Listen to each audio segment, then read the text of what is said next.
কি? নীরব ঘাতক মানে যে হয়তো আপনার পাশেই আছে, আপনার কাছেই আছে, আপনি জানছেন না, কিন্তু আপনার ক্ষতি করছে সে। কিছু কিছু ক্ষেত্রে দেখা যায় যে তার দৃষ্টিশক্তি ঝাপসা হয়ে আসছে বা দৃষ্টিশক্তির কোনো সমস্যা হচ্ছে।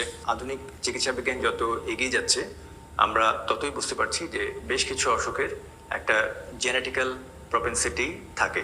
বলা হয় যাদের হার্টের অসুখ আছে বা অন্যান্য জটিলতা আছে, তাদের 1.5 থেকে 2 গ্রামের বেশি লবণ খাওয়া উচিত নয় দিনে।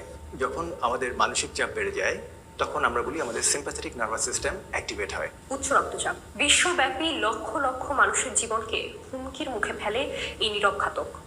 দর্শক, United Medical College Hospital presents Samakal doctor বাড়ির আজকের আয়োজনে আপনাদের স্বাগতম। আমাদের সঙ্গে আছেন হৃদরোগ বিশেষজ্ঞ সার্জন ডক্টর মোহাম্মদ রাফিউর রহমান। উচ্চ রক্তচাপের ঝুঁকি, প্রতিকার, প্রতিরোধ নিয়ে বিস্তারিত জানাবেন তিনি। আসলে আগ্রহটা বা ভালো লাগাটা একদিনে হয়নি, এটা ধীরে ধীরে over the period of years develop করেছে। সো সবার যেটা হয়, দেখা যায় যে একদম যখন মানুষ ছোট থাকে তখন পরিবারের বিভিন্ন প্রয়োজনে বিভিন্ন পেশার সাথে একটা পরিচয় হয়। হ্যাঁ, তো বেশিরভাগ ক্ষেত্রে যেটা হয় যে মানুষ অসুস্থ হলে কোথায় যাবে, কার কাছে যাবে, এটা দিয়েই পরিবারের সংকটগুলি সামনে আসে। আমারও তাই হয়েছে। পরিবারের খুব কাছের মানুষ যখন অসুস্থ হয়ে পড়েছে, তখন চিকিৎসা নিয়ে কার কাছে যাব, কত ভালো ডাক্তার, এগুলো নিয়ে কথাবার্তার মধ্যে যখন গিয়েছি, তখন দেখেছি যে এই পেশার আসলে মানুষের উপকার করা যায় একদম প্রত্যক্ষভাবে। অনেক পেশা থাকে যেখানে হয়তো ইনডাইরেক্টলি মানুষের উপকার করা যায়, কিন্তু চিকিৎসা এমন একটা পেশা যেখানে আমার মনে হয়েছে যে একটা মানুষের সরাসরি উপকার করা যায়। এবং এইটা আমি উপরওয়ালাকে সামনে রেখে আমার জ্ঞান খাটিয়ে সরাসরি কাজটা আমি করতে পারি। তো এই ভালো লাগাটাই মূলত আমাকে চিকিৎসা পেশার দিকে নিয়ে এসেছে। আমরা যখন এমবিবিএস লেভেলে পড়াশোনা শেষের দিকে, তখন আমাদের ইন্টার্ন করতে হয় 1 বছর। তখন আমরা surgery, medicine, gynaecology and obstetrics বিভিন্ন সাবজেক্টের সাথে এক্সপোজড হই। তো তখনই কাজের মাধ্যমে একটা ভালো লাগা তৈরি হয় অনেকেরই, যে সার্জারিতে কাজ করব নাকি মেডিসিন নিয়ে কাজ করব। আমার ভালো লাগাটা হয়ে গেছিল সার্জারিতে, কারণ সার্জন হিসেবে আমরা যাকে পেয়েছিলাম গাইড বা মেন্টর হিসেবে, অনেক বড় মাপের মানুষ ছিলেন তারা। ইন্টার্নের সময় এই সিদ্ধান্ত নিয়ে আমি খোঁজা শুরু করি যে বাংলাদেশে সার্জারিতে ক্যারিয়ার করার কি কি অপশন আছে। যখন দেখলাম বাংলাদেশে হার্ট সার্জারি হচ্ছে এবং ন্যাশনাল হার্ট ফাউন্ডেশন হসপিটাল মিরপুরে ডক্টর জাহাঙ্গীর কবির খুব ভালো করছেন, আমার ফ্যাসিনেশন চলে যায় হার্ট সার্জারির দিকে। এবং হার্ট সার্জারিতে আমি দীর্ঘ প্রায় 20 বছর কাজ শেষে পূর্ণ দমে যখন কাজ করার সুযোগ খুঁজছিলাম, সেই রকম সময়ে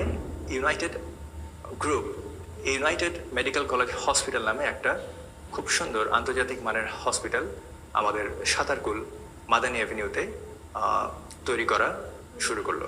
যেহেতু আমি এই গ্রুপেরই একটি বড় হাসপাতালে দীর্ঘ সময় কর্মরত ছিলাম, আমি এই হসপিটালে কনসালটেন্ট হিসেবে কার্ডিয়াক সার্জারি বিভাগে যোগদান করেছি সম্প্রতি। এবং এখানে আমরা খুব অ্যাফোর্ডেবল প্যাকেজে ইন্টারন্যাশনাল স্ট্যান্ডার্ডের একটি কার্ডিয়াক সার্জারি ইউনিট চালু করছি। যেহেতু আমরা একটা স্পেশালাইজড সাবজেক্টে কাজ করি, যেটা হৃদরোগ সার্জারি, এইটা আসলে খুব সাদামাটাভাবে যে ডাক্তারি বা চিকিৎসাবিদ্যা, সেটার অনেক অ্যাডভান্স একটা লেভেল। সো আমরা যখন খুব ঝুঁকিপূর্ণ রোগীদের নিয়ে কাজ করি, তখন আমাদের প্রতিনিয়তই অনেক চ্যালেঞ্জ ফেস করতে হয়। যেমন সাধারণভাবে আমরা যখন হৃদরোগ সার্জারির কথা বুঝাই, আমরা বাইপাস সার্জারি বুঝাই, আমরা হার্টের ভালভের অপারেশন বুঝাই, আমরা হয়তো জন্মগত ছিদ্রের অপারেশনগুলি বুঝাই, কিন্তু আমাদের একটা মেইন থিম থাকে যে আমরা হৃদরোগের অপারেশনগুলি বেসিক্যালি কেন করি। তো দেখা যায় যে আমরা হার্ট ফেলিওর বা হার্ট যাতে সুস্থভাবে কর্মক্ষম থাকে, এটা ইনশিওর করার জন্য অপারেশনগুলো করি। এবং কিছু হার্টের অসুখ থাকে যেগুলিতে সাধারণভাবে অপারেশনগুলি কোনোভাবেই হেল্প করতে পারে না। একদম অন্তিম চিকিৎসা বা শেষ চিকিৎসা হিসেবে হার্ট ট্রান্সপ্লান্ট অথবা এক ধরনের কৃত্রিম হার্ট বা আমরা বলি লেফট ভেন্ট্রিকুলার অ্যাসিস্ট ডিভাইস, এগুলি লাগানোর প্রয়োজন হয়ে পড়ে। এরকম চ্যালেঞ্জিং একটি কেস নিয়ে আমার কাজ করার সুযোগ হয়েছিল। এবং 2022 সালে আমরা এরকমই একজন তীব্র হার্ট ফেলিয়ার আক্রান্ত পেশেন্ট পেয়েছিলাম, যার বসে থাকা কষ্ট হয়ে যেত শ্বাসকষ্টের কারণে। শুয়ে এসে থাকতেই পারতো না, হুইল চেয়ারেই চলাফেরা করতে হতো এবং থাকতে হতো। আমার চেম্বারে যখন প্রথম সেই পেশেন্ট আসে, তখন তীব্র শ্বাসকষ্টের কারণে সে একটা বাক্য এক নিঃশ্বাসে বলতে পর্যন্ত পারতো না। তো এই রোগীটার আমরা হার্ট ফেলিয়ারের একদম শেষ পর্যায়ে বা তীব্র হার্ট ফেলিয়ার আক্রান্ত পেশেন্ট ছিল, এবং বাংলাদেশে প্রথম এই একজন পেশেন্টকে আমরা নানান বাধা বিপত্তি পেরিয়ে একটি কৃত্রিম হার্ট বা লেফট ভেন্ট্রিকুলার অ্যাসিস্ট ডিভাইস, যেটা হার্টমেট 3 নামে পাওয়া যায়, তার হার্টে ইমপ্ল্যান্ট করা হয়েছিল, এবং সেই পেশেন্টটা আজ পর্যন্ত সুস্থ আছেন এবং ভালো আছেন। কিন্তু আপনার ক্ষতি করছে সে।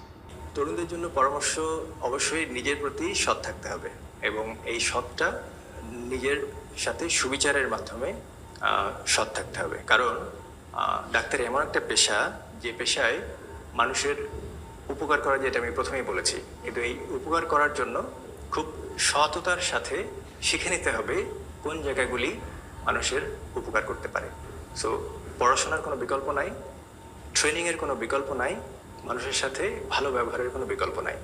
এই জায়গাগুলিতে আমি তাদের মনোযোগ আকর্ষণ করি।